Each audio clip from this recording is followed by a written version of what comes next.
Now, please join me in welcoming Katie and Eric with the Mortified Band to the stage.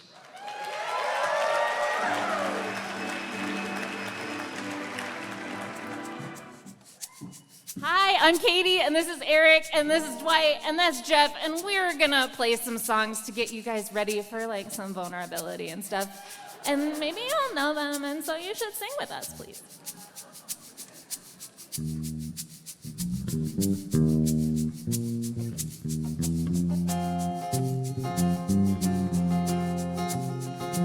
Well, sometimes I go out by myself and I look across the water, and I think of all the things, what you're doing, and in my head I'll paint a picture. Since I come home, well, my body's been a mess, and I miss your ginger hair and the way you like to dress. Won't you come on over and stop making a fool out of me? Why don't you come on over, Valerie? Yeah, Valerie.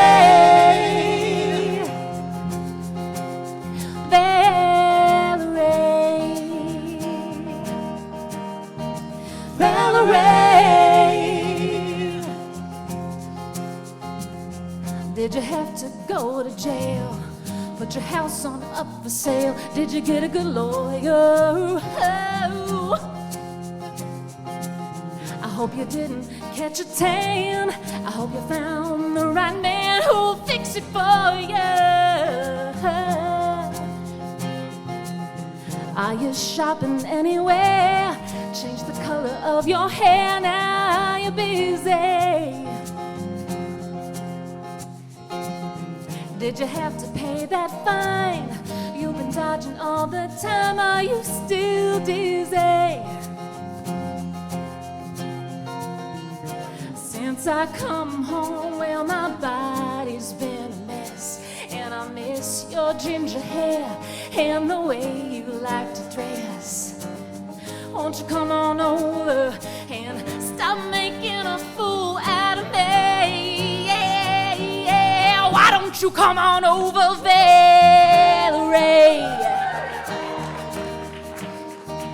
Valerie. Valerie. Valerie. Well, sometimes I go out by myself and I look across the water, and I think of all the things, what you're doing, and in my head I'll paint a picture. Since I come home, well, my body's been a mess, and I miss your ginger hair and the way you like to dress. Won't you come on over and stop making a fool out of me? Yeah. Why don't you come on over, Valerie? Valerie. Valerie. Valerie. Valerie, Valerie, oh Valerie, yeah. Valerie, Valerie, why don't you come on over, Valerie?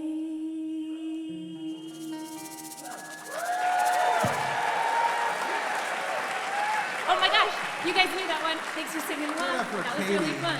Wasn't that amazing? We're going to dedicate these next two songs. This song we're going to dedicate to, I want you guys to think about like the top like 20 friends you would call if like a meteor was about to hit the earth. This is dedicated to those people in your life, the top 20. I could stay awake just to hear you breathing.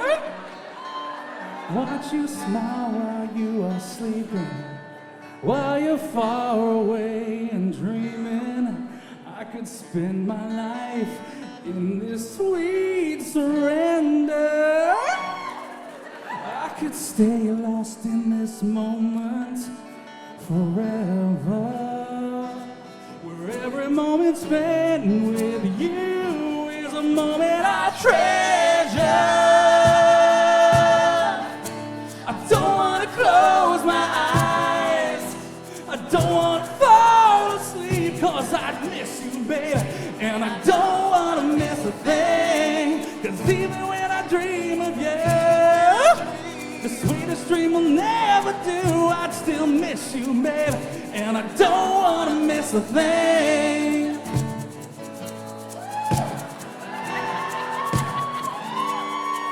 Lying close to you, feeling your heart beating, and I'm wondering what you're dreaming, wondering if it's me you're seeing. Then I kiss your eyes and thank God we're together. Well, I just want to stay with you in this moment forever, forever and ever. I don't want to close my eyes, I don't want to fall asleep, 'cause I miss you, baby, and I don't want to miss a thing. 'Cause even when I dream of you, the sweetest dream will never do, I'd still miss you, baby, and I don't want to miss a thing. And I don't want to miss one smile, I don't want to miss one kiss. I just want to be with you, right here with you, just like this. Well, I just want to hold you close, I feel your heart so close to mine, and just stay here in this guys moment ready? for all the rest of time. Yeah, yeah, yeah. Don't wanna close my eyes, I don't want to fall asleep, 'cause I miss you, baby, and I don't want to miss a thing. 'Cause even when I dream of you, the sweetest dream will never do, I'd still miss you, baby, and I don't want to miss a thing. I don't want to close my eyes, I don't want to fall asleep, 'cause I'd miss you, baby, and I don't want to miss a thing. 'Cause even when I dream of you, the sweetest dream will never do, I'd still miss you, baby, and I don't want to miss a thing. I don't want to close my eyes, I don't want to fall asleep, yeah. I don't want to miss a thing. Harry!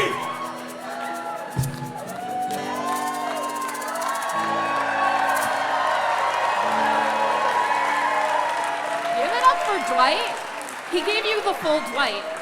He gave you the full Dwight. That's crazy. Like, realistically, I don't know that Steven Tyler can do that anymore. I think you should probably front Aerosmith. Holy God. Song of the summer, the same I don't summer have that enough scarves. Small Soldiers came out. So this song we're going to dedicate to anyone who's ever been in love with like some kind of inanimate object, like a cartoon character, or like some kind of mannequin. No shame, maybe a little shame, just a little. The show's about shame, but that's still kind of weird.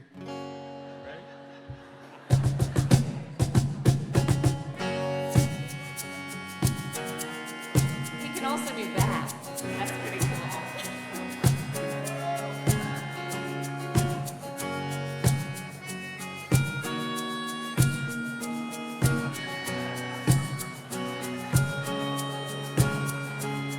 Look into your eyes, I see a paradise. This world that I found is too good to be true. Standing here beside you, want so much to give you this love in my heart that I'm feeling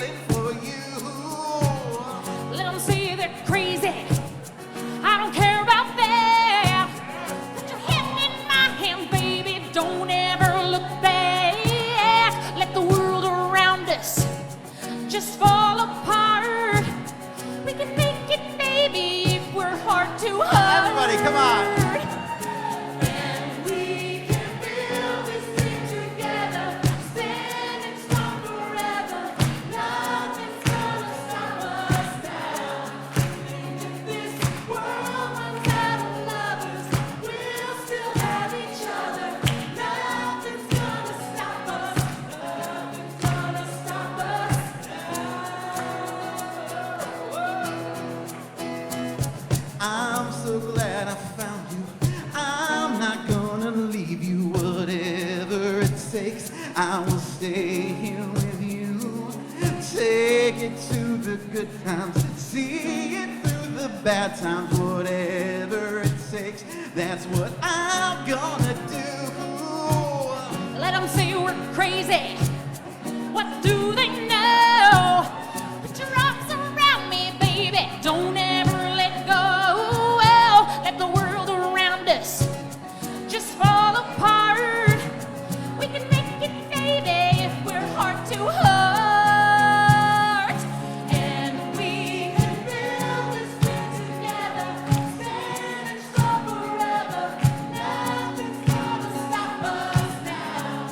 And if this world runs out of lovers, we'll still have each other.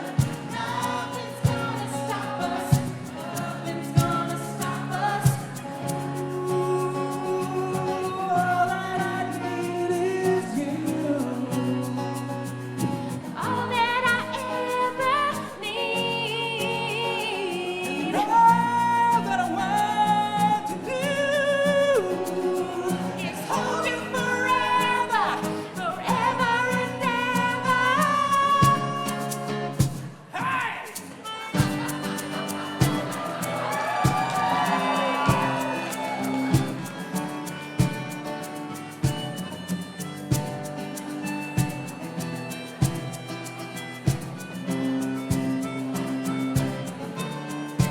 We can build this dream together, standing strong Forever, nothing's gonna stop us now. And if this world runs out of lovers, we'll still have each other. Nothing's gonna stop us. Nothing's and we can build this dream together, standing strong forever. Nothing's gonna stop us now. And If this world runs out of lovers, we'll still have each other. Nothing's gonna stop us. Nothing's gonna stop us now.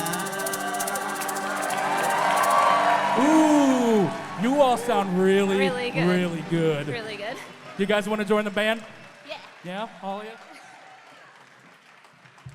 That was, of course, from the movie Mannequin. Did you know Alan Moore wrote a Batman story where Clayface falls in love with the department store mannequin? That's true. It's really good. Hi, everybody. Welcome to Mortified.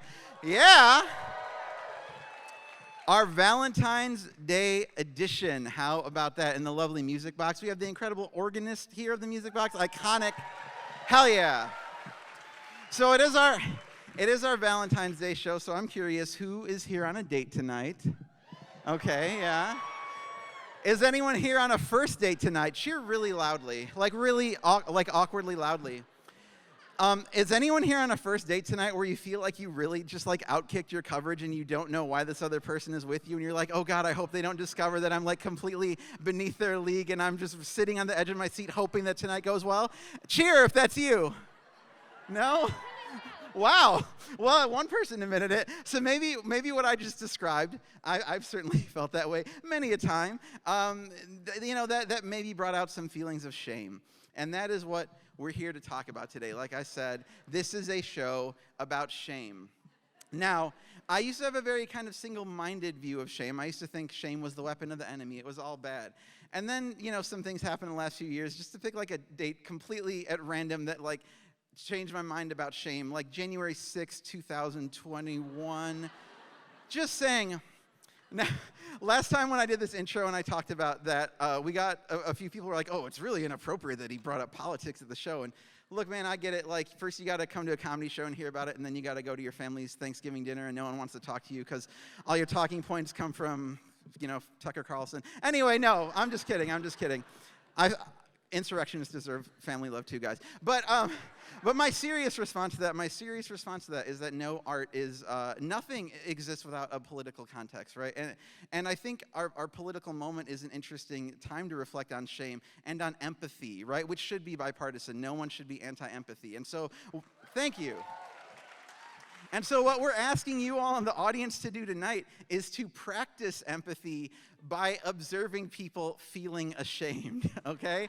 That's what we're here for. So in a minute, we're going to hear from 5 performers who are sharing true things that they created when they were teenagers, songs, diary entries, live journals, etc. Absolutely true, that have never seen the light of day before, and if it were up to them, never would have. And what we're asking you all to do is to witness their shame and meet it with empathy, because that was all of us at one point in our lives. It's still probably a lot of us. I'm sure we all do things that we feel ashamed of from time to time. And so we're here because there's some really brave people who are going to help us learn how to process that in our own lives, hopefully. And we're going to have, more importantly, a really great time doing it in the Music Box with all of you. So how about that? All right. Sorry to any insurrectionists out there, guys. You can talk to me after the show. Please don't, though. Anyway, please, everyone, put your hands together for these 5 people who are about to get mortified.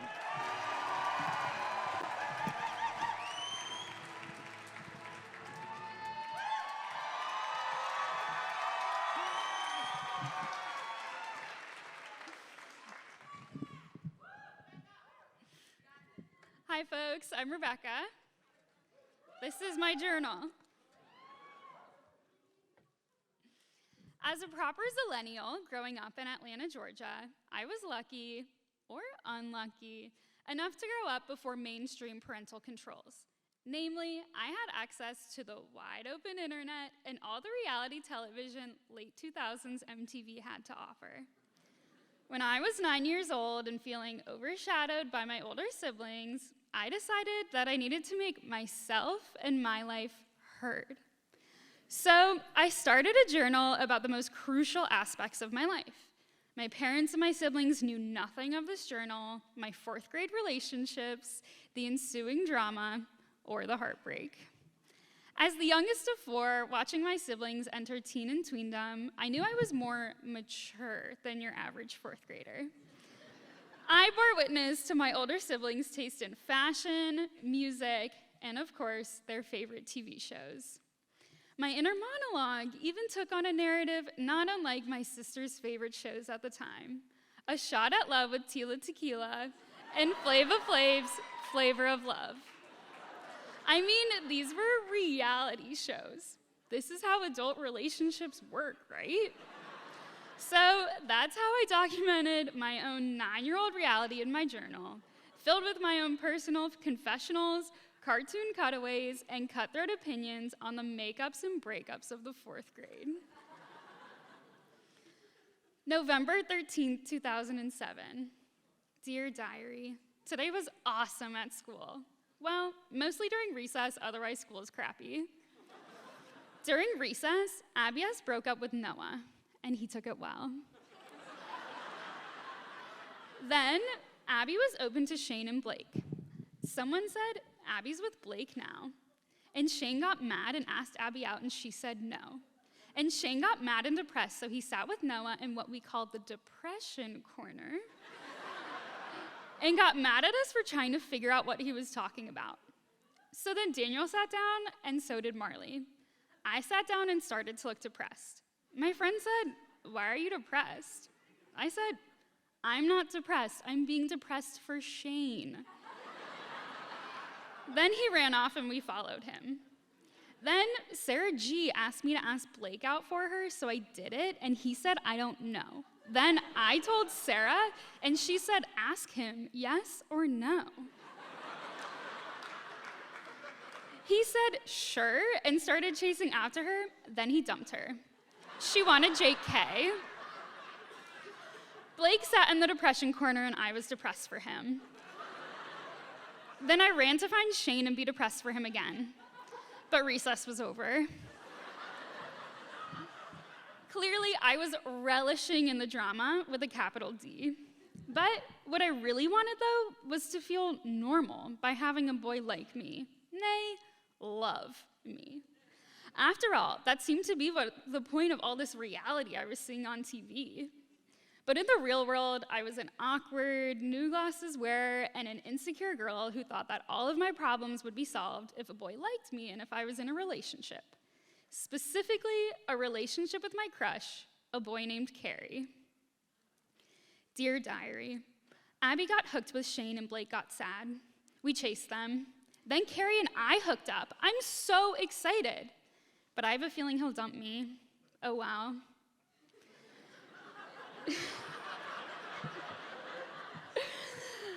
Not only was I blindly using terms much more mature than I understood, I'm pretty sure hooked up in my mind meant maybe sitting next to each other at recess.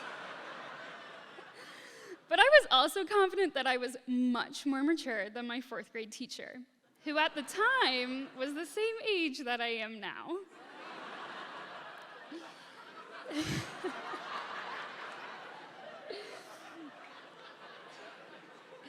Dear diary, Carrie broke up with me this morning, but by the end of Judaics, we were back together.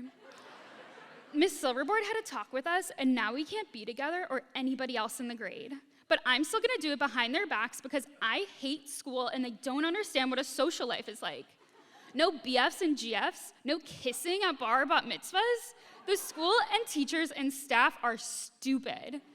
For a month, my teacher thought plenty was the subject in the sentence, plenty of people like to swim. I hate Miss Silverboard and the rest of the school. Now I can't wait for Thanksgiving. I'm going to ask Carrie and a bunch of other people to come to the soccer game. Did I mention I hate the school and all the teachers? Especially the big funder who makes you tuck in your shirt and look nice or she won't give the school any money. I hate her. I hate school and the teachers too.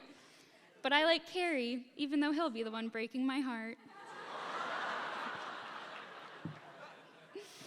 Although I was absolutely positive I hated school, I was less sure about my relationship with Carrie.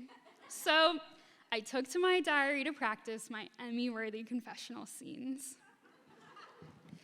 Dear diary, I've thought about this for like a week and I've decided I'm going to dump him. All my friends say he's been flirting with them so much. I'm so mad at him. I think I should say it like this. Carrie, I like you and all, but you've been so rude because all of my friends say to me, your boyfriend was just flirting with me. So are you trying to make me jealous or make me mad at you and dump you because you want Abby, who I officially hate? So we're over if that's true. Or like this. Carrie, are you trying to make me jealous by flirting with my friends, or are you trying to get me to dump you? Carrie, we're through. Now you can have Abby. And then I walk away.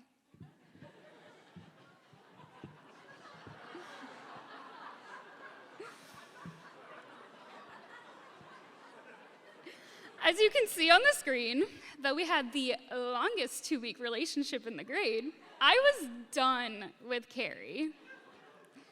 But like any good reality show, the relationship couldn't officially end without a good cliffhanger. There we go. Okay. Dear diary, I know why I was mad at Carrie. I just missed him. If he remembers what tomorrow is, I won't dump him. It's our 2-week anniversary. If he doesn't remember, I'll dump him and let him have Abby S. Unless he gets me a present. Heart. In love or not in love, find out in tomorrow's entry.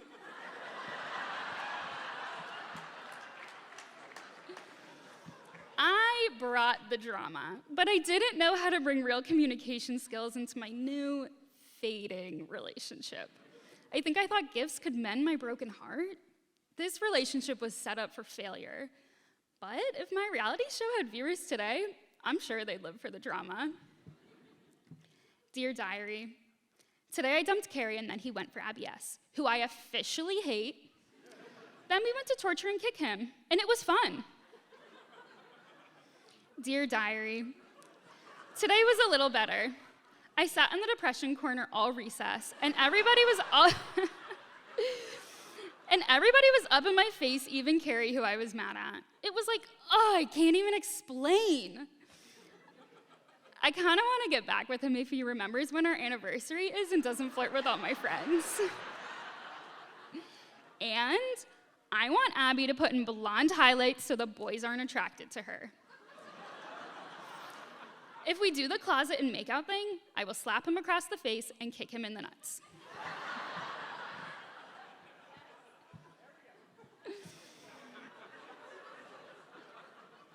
And looking back, it's honestly shocking just how much physical violence was encouraged in early 2000s reality shows.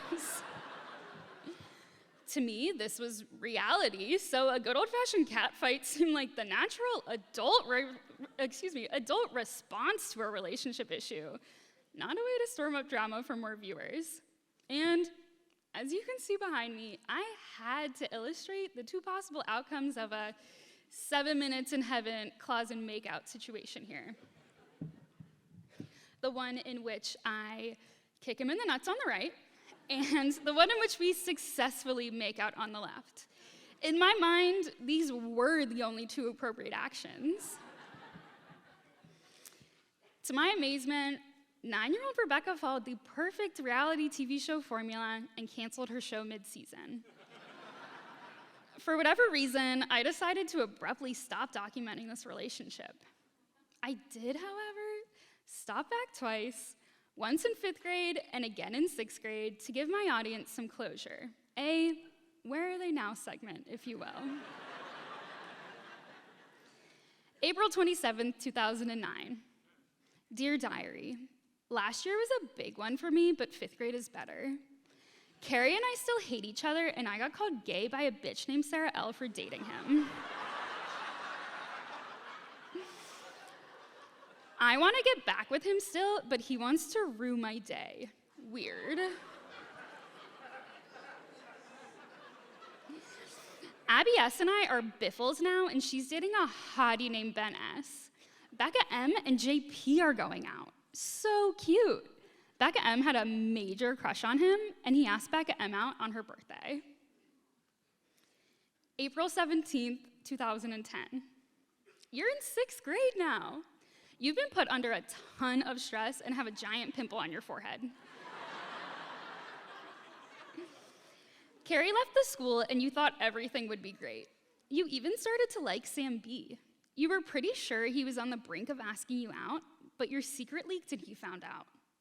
You miss Carrie more than ever. You wish he would come back. You love him like a brother, not a BF. Your life is complicated. I'll happily report that while I do still identify as a hopeless romantic, and my need to romanticize my reality has never truly gone away, I've learned a lot about life and love since my single-digit years. For one, another decade and some change after my final entry, Carrie and I have both finally entered our first serious relationships with men.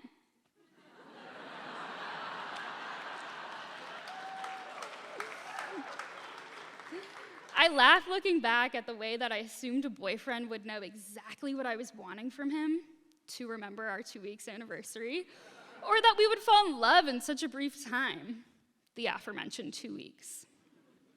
Also, Abby S. has been my absolute best friend since this tumultuous year, and she looks beautiful with blonde highlights. She even introduced me to the stylist who does mine. It's embarrassing that I ever thought she would look bad with them. Thank you.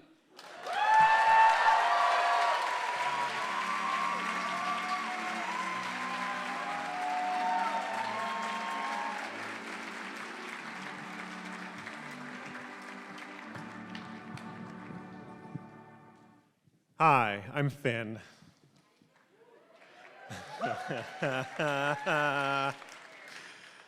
From as far back as I can remember, I was obsessed with love, searching for the spark in any media I consumed and any interaction in real life.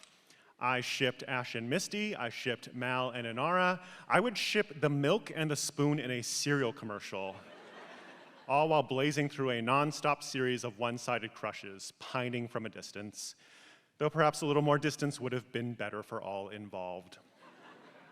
I now view that version of myself as worrisomely obsessive, hopelessly naive, so cringe as to disqualify me from ever running for public office, and having barely dodged the incel bullet.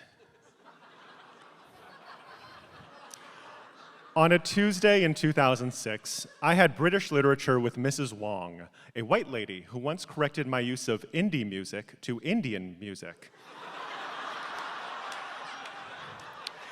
Our class had read Jane Austen's Pride and Prejudice, and we had to do a theme project. I don't remember exactly what the assignment called for, but it absolutely was not a 30-page long blog on livejournal.com. Written from the point of view of the book's central male character, Mr. Fitzwilliam Darcy. Nevertheless, on my 18th birthday, to the consternation of everyone, that's what I presented. Let's begin with an excerpt from the very first entry of what I titled The Proud Side of the Page. Subject line, a first. As should be made evident by the existence of this site, I have taken the pains to create a live journal. While Charles and his sisters cavort on Zanga, I shall record my thoughts here, out of the silliness of such a hotbed of gossip and misinformation. Indeed, I prefer not to indulge in any sort of broadcasted blogging of any form. However, it is just such a trait of myself that shall prevent any from ever stumbling across this commentary. I have ledgers and men with ledgers of ledgers to record the bulk of my business affairs. This journal shall, odd though it may strike my familiars,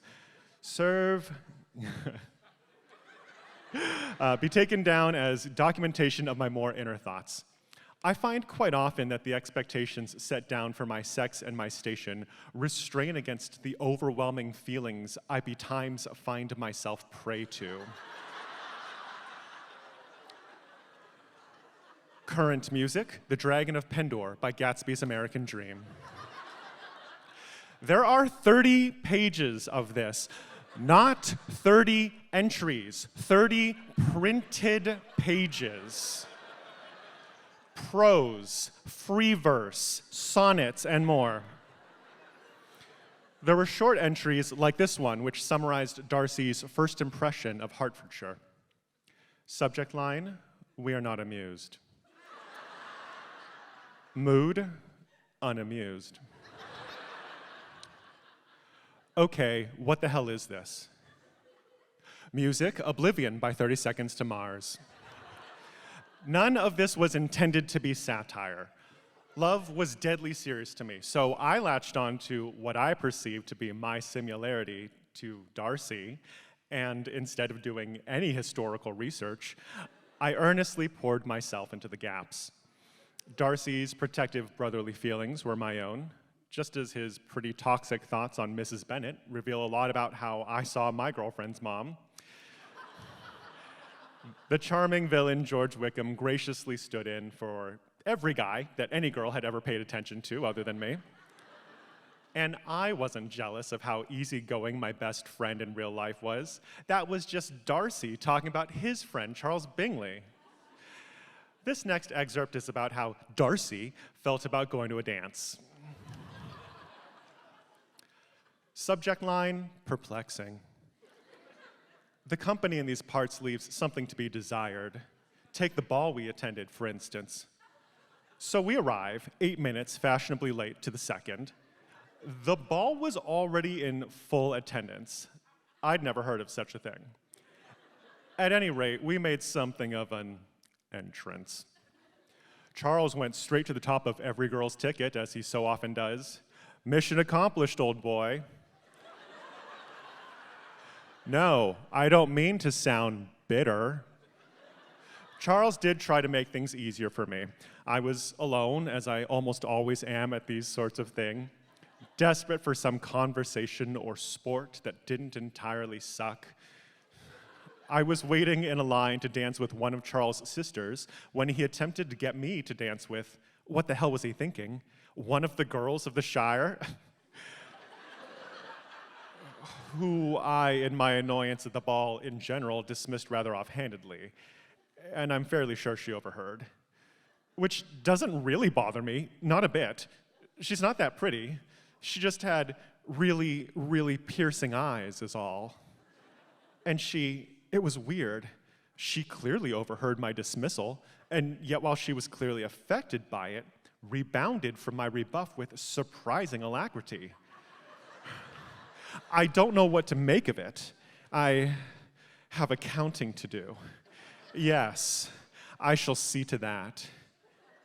Music, Planet Laughter by Fightstar. Next up, we have one of those internet surveys that people in the mid-2000s would fill out for everyone to see, discovered via chain email or blog ring, which were catnip for anyone who didn't want to be known, but desperately wanted to be understood.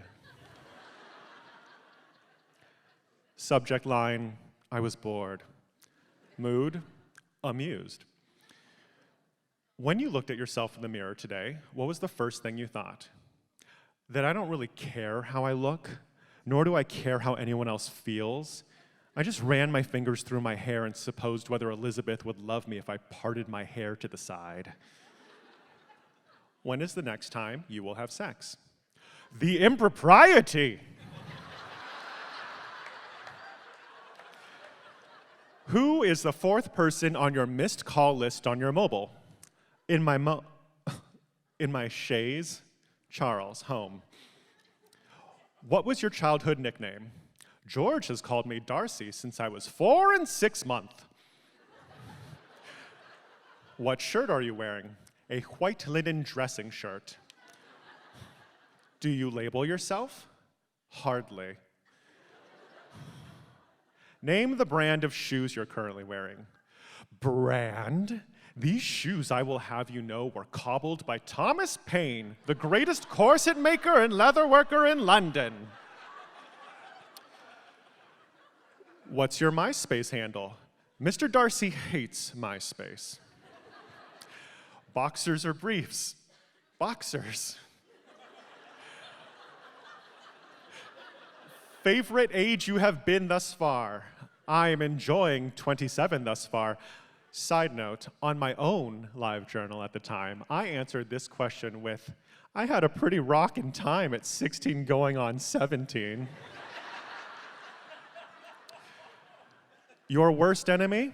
George Wickham, I considered to be the one man to have done me the greatest offense. If you had to choose between $1 million or to be able to fly, which would you do?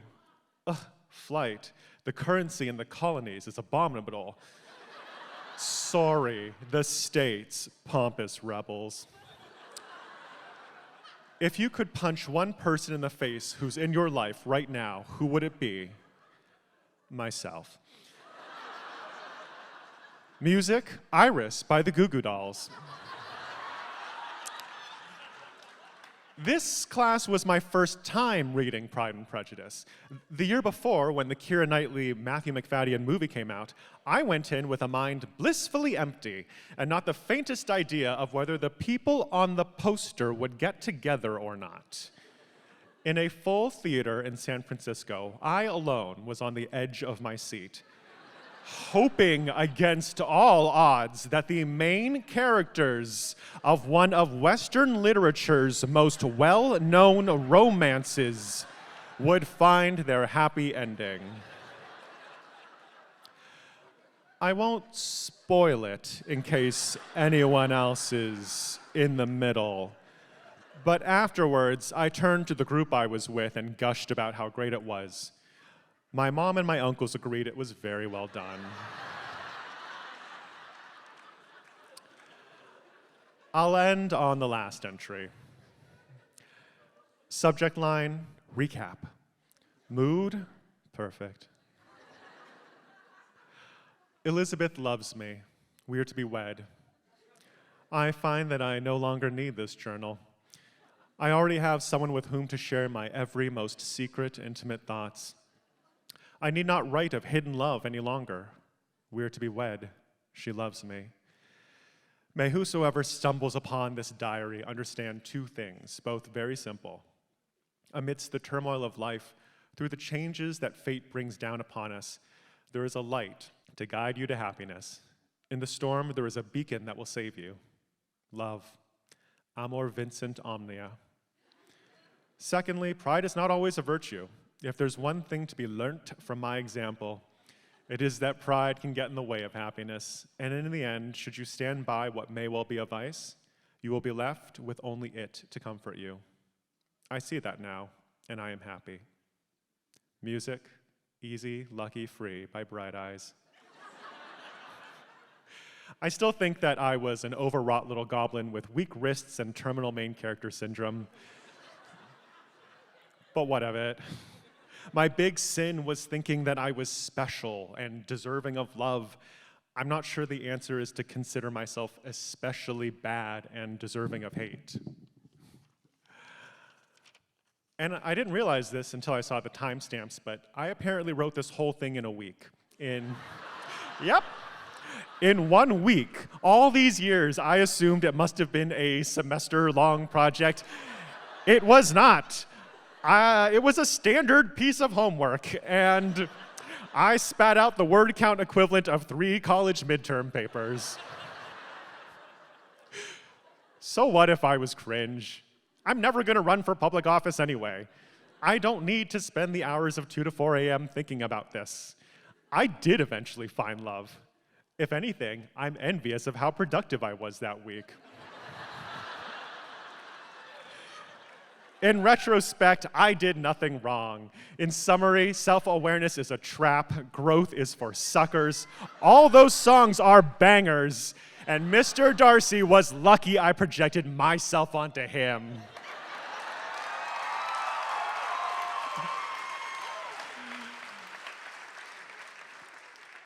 Mood, full-on reverting. Music, What's My Age Again by Blink-182. I'm Finco. I have no regrets. Enjoy the rest of your evening. Thank you.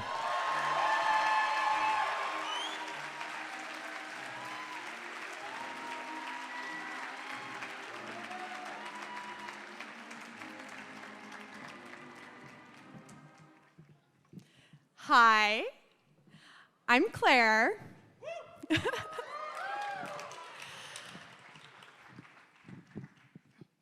I grew up in Virginia, in the suburbs of DC.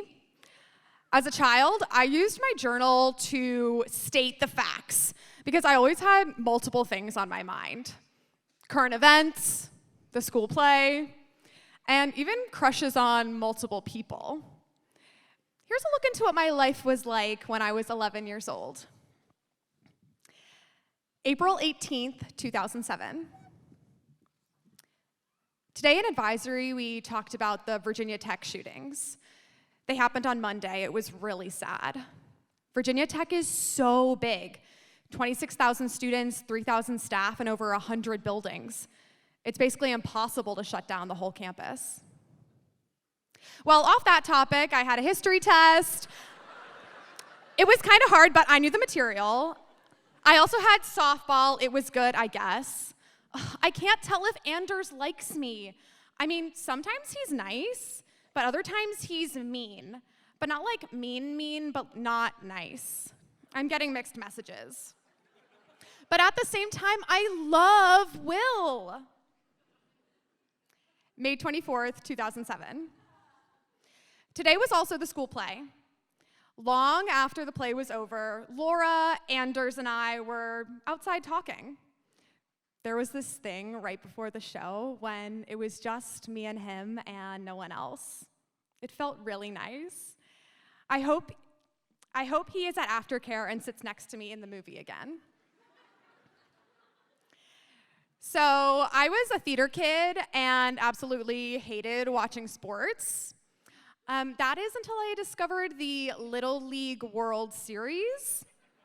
And then I was obsessed with baseball. August 25th, 2007. Today, Texas lost to Georgia in the Little League World Series. I am so sad because Texas is my favorite. And their star pitcher, Garrett Williams, is so cute. Of course, he is a fantasy, and Will, whom I haven't seen in a month, is more reasonable. June 27th, 2007. Today is my very last day of ever being 11. Tomorrow at 9:55, I will be a new person. a 12-year-old. I talked to Will today. He did a really stupid thing, which kind of makes me not want to kiss him. He ate a cricket for $10. Ew! But I still like him. So I was the kind of kid who used her journal to state the facts, but my feelings, those I expressed through song. Now, sadly, these melodies have been lost to the world, but here are some of my original lyrics. Your face was a carving of an angel's hands. You know me better than I know myself. You're my soldier when my airplane lands. You answer all the problems that I've dealt. You're the best friend that I ever had. You're all the music in my rock and roll. Nothing that you could ever do makes me mad. I can count on you with all heart and soul. I could dance along your side all night long. You know how to cheer me up when I'm down. I think of you when I hear that one song. You're the one who makes my frown turn upside down. You act like you're mine, but sometimes you tend to say to me, I just want to be friends. This next song is called Missing a Friend. It is from January 13th, 2008. I used to talk to you a lot, but somewhere we got caught. I don't want to make things bad or anyone sad. I just want to be friends again. La, la, la, la, la. I liked it when we laugh. Now you only give me half. La, la, la, la, la. I miss the friend I had. I guess it's not too bad. I only wish you'd remember me next time I see you. La, la, la, la, la. I pass you in the hall. It's like I'm just a wall. Sometimes I wish you weren't so proud or leave me lost in a crowd. La, la, la, la, la. I miss the friend I had. I guess it's not that bad. I only wish you'd remember me next time I see you. Lost in a Dream, September 29th, 2007. Every night I go to bed thinking about you. Every day I wake up just to see that it's not you. Okay, who was I waking up to next to as an 11-year-old? Like my stuffed animals, my family dog? I've been lost in this stream and I can't seem to find anything that's on my mind. Lost in a dream, nothing can seem real to me. I wake up to the song of birds chirping in the air. I'm being fair, but I know that you sound better. So as I mentioned, I was a theater kid, and this next song is 100% inspired by The Music Man. It's called Before There Was You. It's from September 3rd, 2007. Before there was you, I didn't know who or what to expect. Before there was you, I didn't know why I couldn't fly so high, but now I know it's you. When I first saw your eyes, I knew I'd be wise to take my chances with this guy, because before there was you, I never could do what I do today. Hey, hey, hey, hey, hey. Before there was you, I never could find the time of day to get away. Way, way, way. Before there was you. Before there was you, it didn't make sense to see the flip side of the fence. But now it's clear, and I came here. Before there was you, there were skies of gray, and I had nothing to say. Say, say, say. And then you'd lighten up my day. Before there was you, I didn't know how to get around, but now I see that you and me were meant to be. BBB. Before there was you. So growing up, it wasn't always easy to show my personality. I felt like I always wanted to be someone else because my interests were always pulling me in multiple directions. This next song is called Runaway, June 20th, 2008. Mortifying moments happen every day, but sometimes it seems that I can't get away. You just gotta roll with the punches and be who you are, but I just wanna run away. Run away from my life and go back to tomorrow, because tomorrow is a whole new day. But I just can't change yesterday. I'll always be asking myself that same stupid question. I can't regret what I've already done, but after it's over, it seems less fun. And I just want to run away from my life and go back to tomorrow. But I can't change yesterday. I can't move to Nepal or dye my hair green. I just don't want to be seen. But someday I'll remember and wish I had those fun times back. This next song is called Small Town Girl in Disguise, 2007. I met a girl on vacation. She was so very kind. She had long wavy hair and big brown eyes. She just couldn't hide it because she was a small town girl in disguise.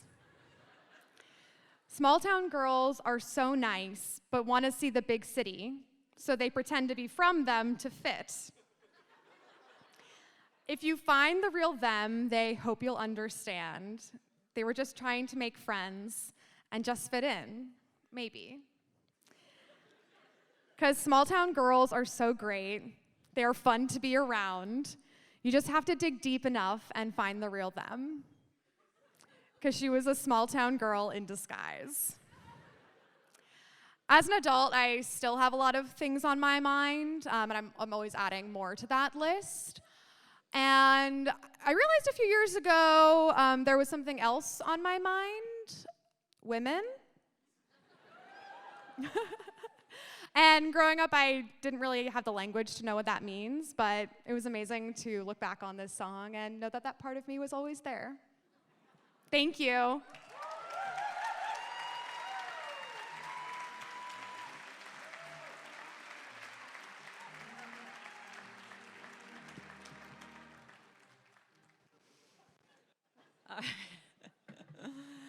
Hi, I'm Lynn.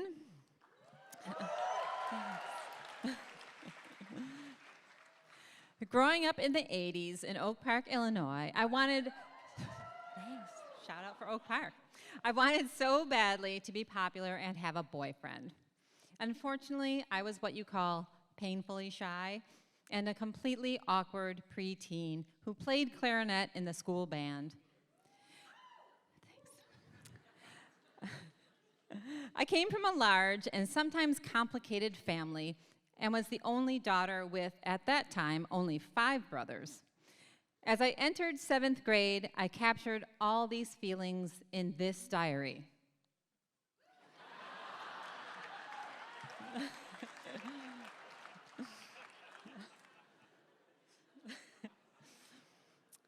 I had a rating system for my entries to rate how good my day was.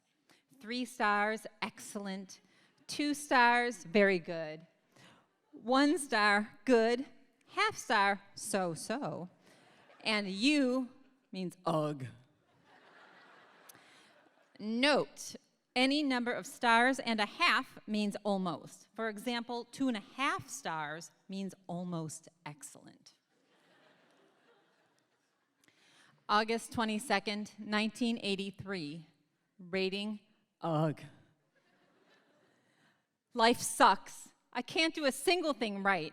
I'm going into junior high and I don't even look like I belong in 6th. I can't spell, read, write, do math, or play my clarinet.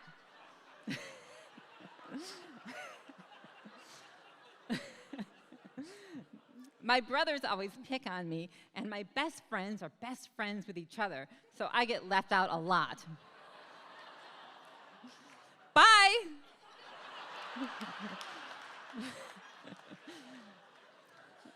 September 2nd, 1983, no rating. Junior high started, and I met a lot of new people. My science teacher looks sort of like Snoopy. I cleaned my room today. Wow, what a miracle. See ya, bye. October 20th, 1983, no rating. I met a boy at school named Greg Dunkerton. I think he's really cute. Many people don't think so, but I do. I know he doesn't like me, but I hope he does. School is okay.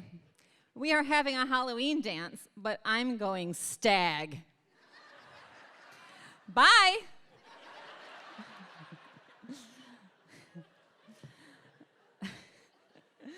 November 7th, 1983, rating 2 stars.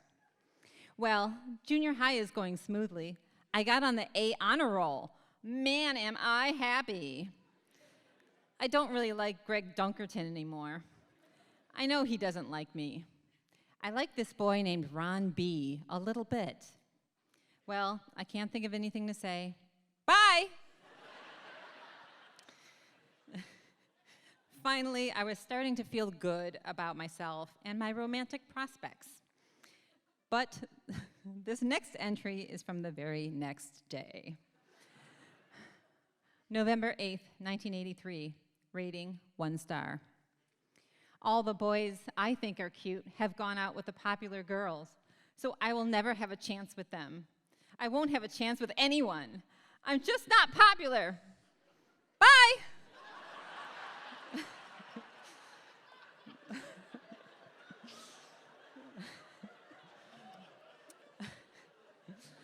November 14th, 1983, no rating. Howdy, y'all. Life is okay. I'm so used to school, man. Everything is great. You know the boy Ron B? Well, I'm not sure if he likes me. I asked a fortune teller thing, also known as a cootie catcher, and it said yes.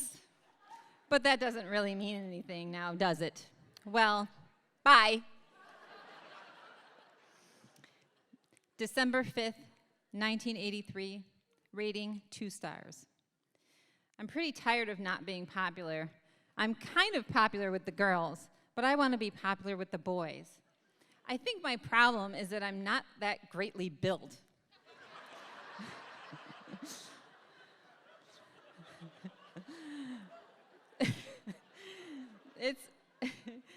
It's almost New Year's, so I will make a New Year's resolution. My resolution is to go out on a date in French.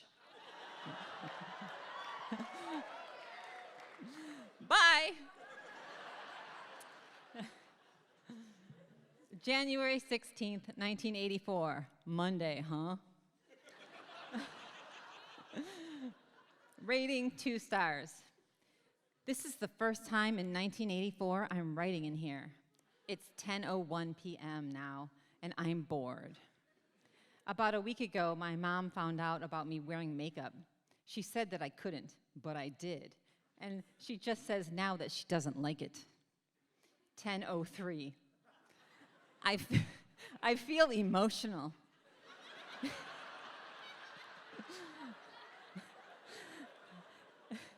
It's a good thing.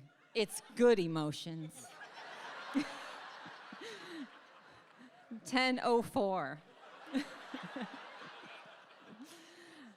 I think I need a boyfriend. So long. Thanks for the chat. It seems like puberty is kicking in full force at this point. January 19th, 1984, no rating. I'm bored. I have an exciting feeling in me, and I want to just do something fun and wild. Right now, I want to go to a party and stay out till 1 o'clock in the morning. Bye.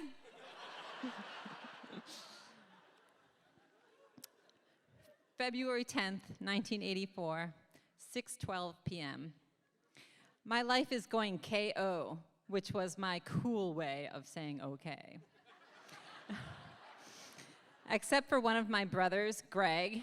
Sometimes he can be a real gel. And here I had a footnote, footnote 1.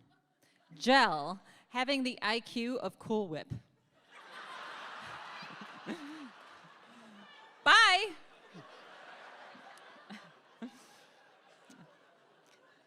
my crush for Ron B remains strong. For these next couple of entries, keep in mind that it was the 80s and all the boys had glorious feathered hair. April 11th, 1984, rating 2 stars. Did I mention I like Ron B?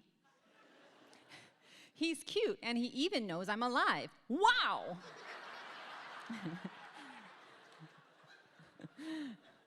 Ron always uses my hairbrush, but I never have anywhere to save his hair in school.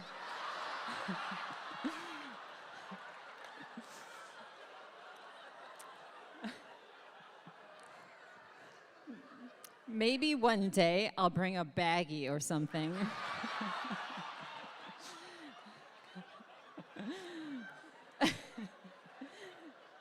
Only 2 more days till spring break. Well, see ya. Bye. As spring break approaches, I am overcome with my feelings of love for Ron B. I wrote him a letter on a weird little piece of yellow paper, and I tucked it away in my diary. This is the contents of that letter. Ron, how's life? Listen.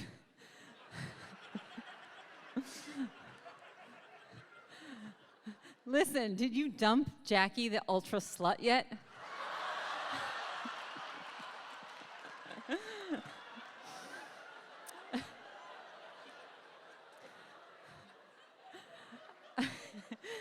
I'm waiting, and I'm a very impatient person.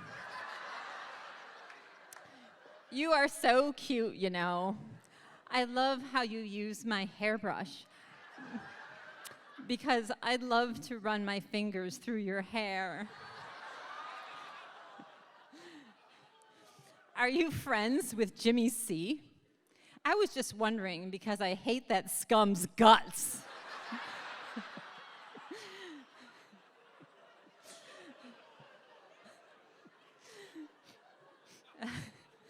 Do you like me? How come you aren't using my brush? What have I done? Oh, Ron, please forgive me. You are one awesome guy. I'll miss you over spring break. Well, got to go. Love always, Lynn. And on the outside of the letter, I had also added, I heart Ron, a TLA, the acronym for True Love Always. A heart that says, to Ron with love and the word private. Thankfully, I did not give him this letter.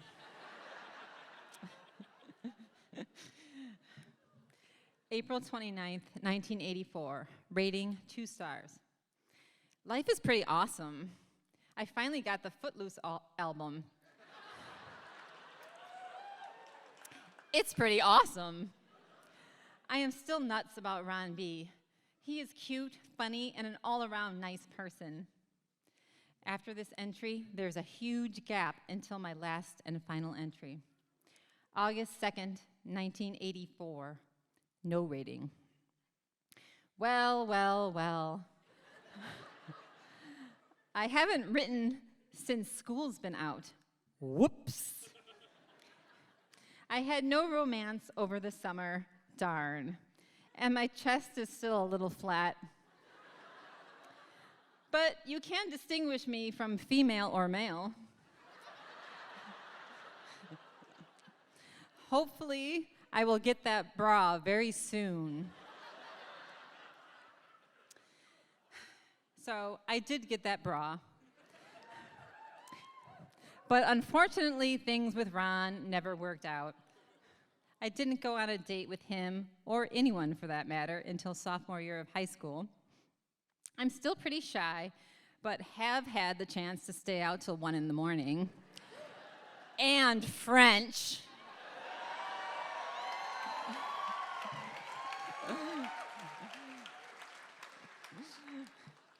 When I look back at that awkward preteen, I just want to let her know that everything works out just fine and that junior high is just a blip. I would rate life so far as 2.5 stars. Almost excellent. Bye. Thank you.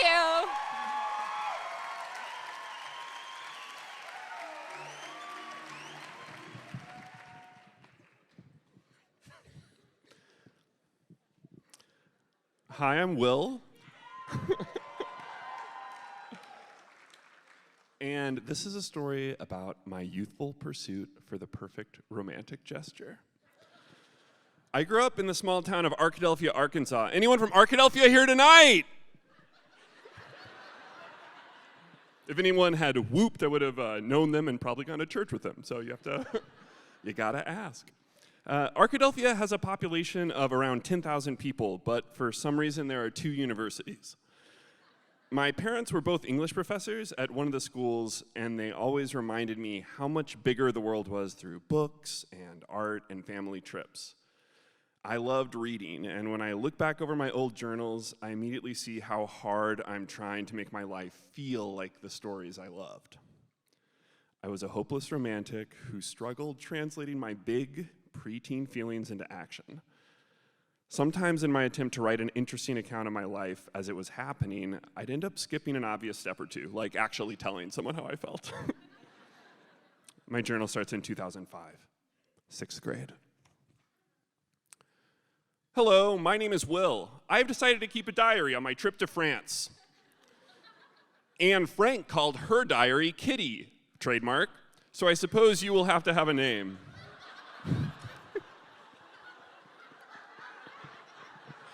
Kitty 2? Doggy? No. How about Rupert? Yes. Your name will be Rupert. I'm really excited. We're still not at the airport. I guess there's nothing else to do, so I'll fill you in on some recent events. First off, I started dating Jennifer P. Then I was dumped. Yes, Rupert, I see that you understand. Oh, well, perhaps I'll find a French girl. Oui, oui. Some girl at recess got hit by a rock outside, but you didn't need to know that. I don't mention Jennifer P. for another 2 weeks of entries, but this was a huge deal. At this point, I'm still pining for her hard, but am too shy to admit it to Rupert. I had known Jennifer since 1st grade and had a huge crush on her. When her cousin offered to ask her out on my behalf one Friday afternoon, I figured I could avoid the anxiety and just get the benefits of being in a serious relationship by having someone else do the hard part. I assumed she'd say yes, so that weekend, in order to start the relationship off on a fun foot, I decided to make the romantic gesture of cutting up magazines ransom note style, 1 letter at a time, to send to Jennifer. I lost patience after cutting out all 12 of the letters to Dear and Jennifer, and started cutting out whole sentences that sounded the way I thought a love letter could sound. That letter is lost to time, but I remember it started with, Dear Jennifer, we should probably keep this a secret. It turns out Jennifer assumed her cousin had been kidding, but once my ransom note love letter arrived, we sorted everything out and started dating on Monday. I immediately regretted not cutting out letters one at a time or just writing the letter to say what I actually felt, but the damage was done. And through a note, Jennifer said she agreed. It would probably be best if we kept the whole relationship a secret. Okay, back to my travel diary, where you'll notice I've temporarily bailed on my Rupert framing device. For whoever it may concern. Today we woke up fairly early and took a 2-hour train ride to Mount St. Mitchell. I think I said it wrong. It was really neat. It looked like this. Sort of. The really interesting bit about this is that when the tide comes in, it becomes an island. The river running by it was named after a man who jumped from the abbey walls into the river to show his love to the woman that he loved. Mom told me that. I got a dolphin necklace for Jennifer, even though we're not going out anymore. I hope she doesn't take it as an advance of some sort. Joe said she might. I also bought a short, curved dagger.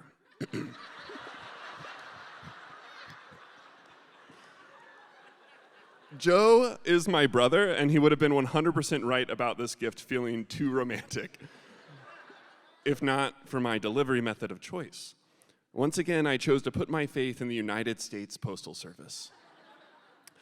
When I got home, I mailed the necklace to Jennifer, but got so caught up in the romantic gesture that I forgot the important step of sealing the envelope. A year later, Jennifer told me she had never worn the necklace because she had never received it. Instead, she got an open envelope with a letter that read, "I got you something that reminded me of you."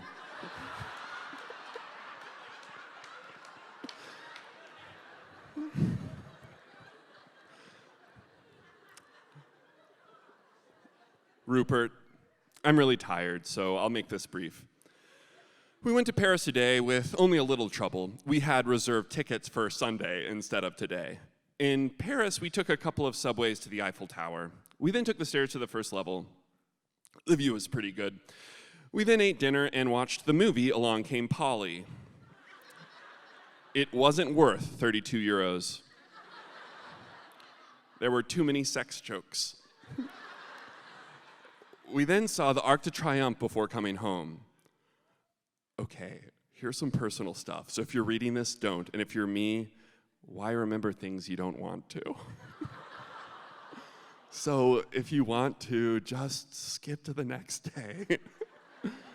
Yeah, I just want to take a moment to acknowledge that what is literally happening right now is sixth grade Will's absolute worst nightmare.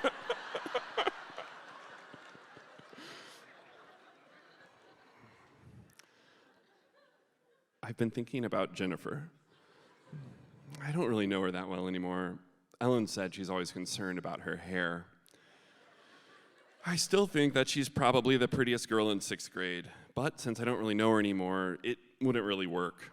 I never talked to her because I was too shy. Yes, me, shy. I know it's hard to believe, but how do you talk to a popular, athletic, smart track star when you're a funny looking, smart, bookish, slightly chubby band geek? Okay, so I exaggerated a little bit, but still. She told me herself through a note not to say I love you, and we were, I quote, taking things too fast. A quick note about taking things too fast. On Valentine's Day, after we'd been semi-secretly and then sort of publicly dating for a month, I went on my first and only date with Jennifer P. Susan M. came too, since it would have been weird if it was just the two of us alone. I got them both heart-shaped boxes of chocolates, so Susan wouldn't feel left out, and I got Jennifer this shirt that says,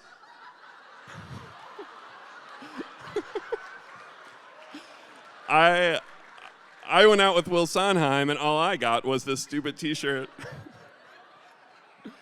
I asked my mom for $20, and she walked me downtown to the local print shop so I could pick out this font, which my partner recently described as the murder font.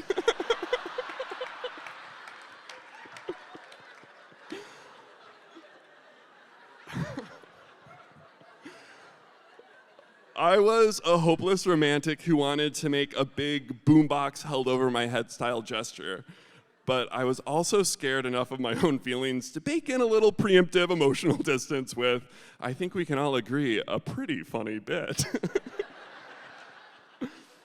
Okay, back to Rupert. I really did like her, but I think I'd forgotten what she was like on my trip to Colorado. Maybe I just wanted someone that I could call my girlfriend. Who knows? All I know is I won't have a girlfriend again for a while. Sorry if I bored you, Will. And then I drew a little broken heart that had been stitched back together. that's pretty much all I wrote until I started a fresh journal a few months later in 7th grade. I'm beginning to actually feel like a teenager now. My parents are just starting to annoy me with all their little quirks. I have a math test tomorrow. I hope it goes well. I keep screwing up on the volume of a sphere. Who needs to find the volume anyway? I'm hoping that anyone who reads this, apart from myself, will have gotten bored by now and stopped reading, because what follows is just for me. And this fuzzy green book. The girl that I like, I wonder how many times I'll say that, is Jordan. Jordan something K. I don't know her middle name. But middle names aren't normally important. Except for mine, Hayes! Did I tell you I got Jordan socks? Wow, I'm such an idiot. They were toe socks, but that's hardly any better. I feel like quite a loser, because one of the things I look forward to the most is just sitting behind her in English first period. Jordan told me that she liked New York City once, so when I saw a pair of toe socks in Walmart that said New York Babe on them in sparkly letters, I just knew that this was the romantic gesture I needed to show her that I really got her. I carried the socks around with me in my hoodie pocket all day, and they got sweatier and sweatier. Until right before the final bell, I stood above Jordan at her bottom locker. I held out a balled up pair of sweaty toe socks. And with zero context, I said, I got you something, dropped them in her lap, and left. Every morning in first period English, I'd try to get a look at her ankles to see if she was wearing them, but she never did. In athletics, all the guys are always talking about kissing and making out with various people. Today, I heard about a make-out movie party this weekend. I wasn't invited. Thank goodness.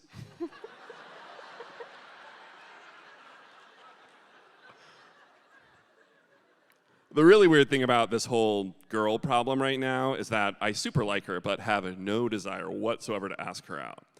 Is it because I'm a wussy, or because going out in 7th grade seems ridiculous? I'll never know.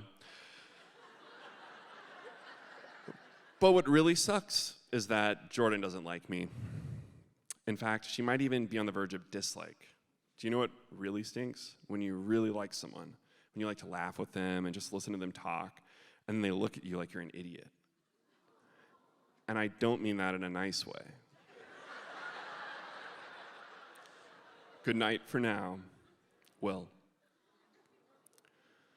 Years later in 10th grade, Jordan would tell me that she had a crush on me for a lot of this time.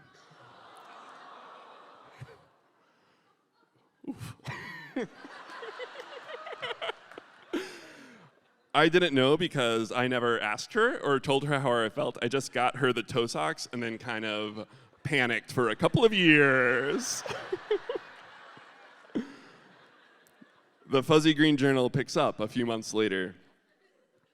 I guess a lot has happened since my last entry. Maybe from now on I can put dates.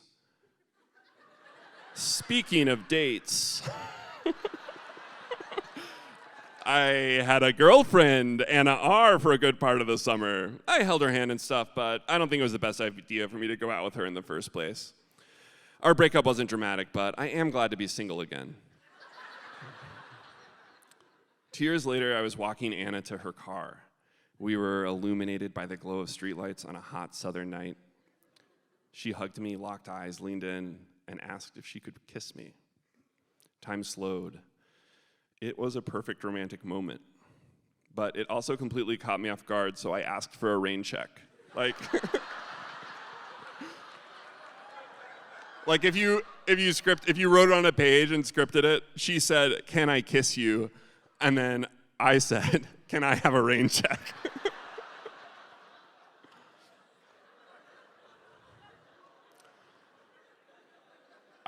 I think that growing up sometimes my idea of romance didn't leave room for reality. I was so afraid of messing up or looking dumb or feeling something in the wrong way or being rejected that I made things more complicated than they needed to be.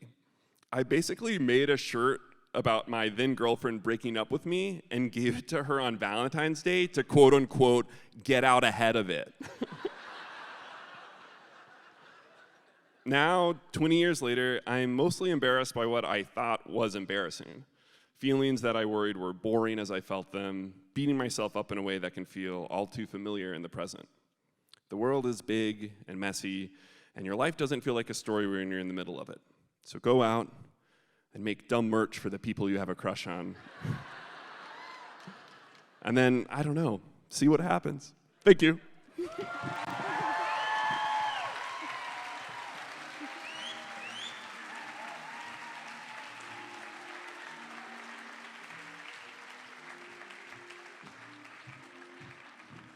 Oh my God. Give it up one more time for everybody who shared.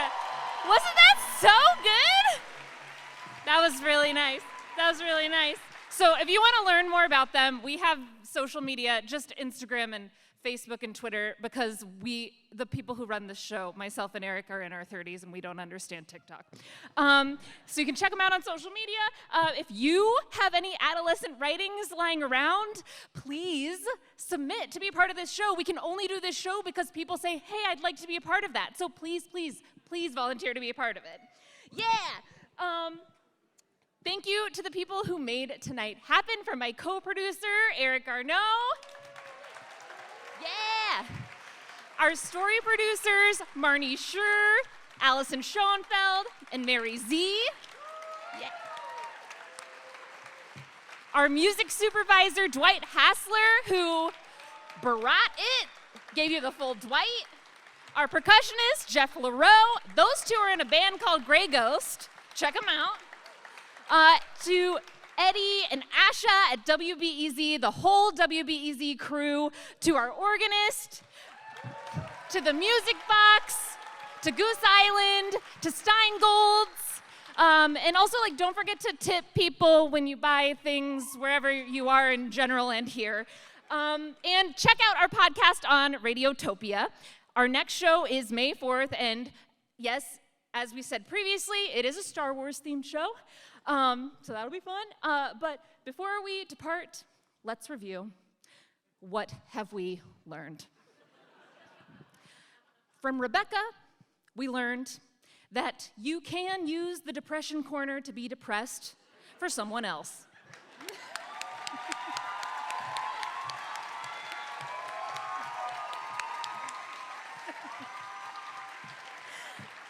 From Finn, we learned that Zanga is a hotbed of gossip and misinformation.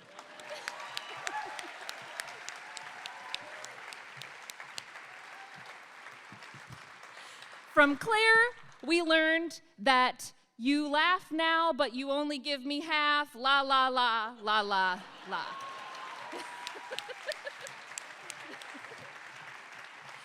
Okay, I really did learn something from Lynn, which is gel means you have the IQ of Cool Whip.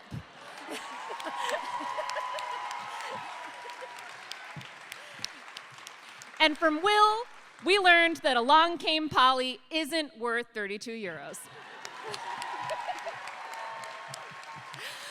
But most importantly, we learned that we are freaks, we are fragile, and we all survived. And that's pretty cool. Yeah.